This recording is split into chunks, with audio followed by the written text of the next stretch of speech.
మేము ఈరోజు ఢిల్లీ దాకా రావడానికి గల ముఖ్య కారణం ఏంటి అనంటే ఆంధ్రప్రదేశ్లో గిరిజన విద్యార్థుల పట్ల ప్రభుత్వం వహిస్తున్నటువంటి నిర్లక్ష్యాన్ని దేశమంతా కూడా చూడాలి అన్న ఉద్దేశంతో వాళ్ళ నిర్లక్ష్యం వల్ల ఆంధ్రప్రదేశ్ రాష్ట్రం ప్రభుత్వం నిర్లక్ష్యం వల్ల ఈరోజు ఒక ఇన్స్టిట్యూట్లోనే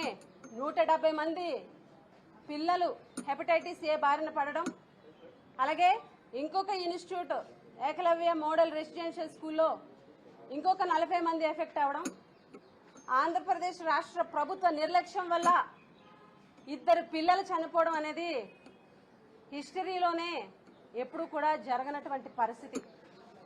ఈ రాష్ట్ర ప్రభుత్వ నిర్లక్ష్యం వల్ల కేవలం ఇన్స్టిట్యూట్స్ లో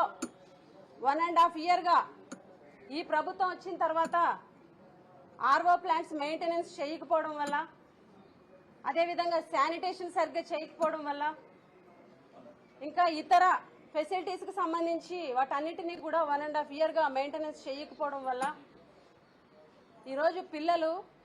ఇంతమంది హెపటైటిస్ ఏ బారిన పడి ఇబ్బంది పడేటువంటి పరిస్థితి ఉంది. క్లియర్ గా డాక్టర్స్ ఎక్స్పర్ట్స్ అందరూ కూడా చెప్పేది ఏంటి అనంటే హెపటైటిస్ ఏ అనేది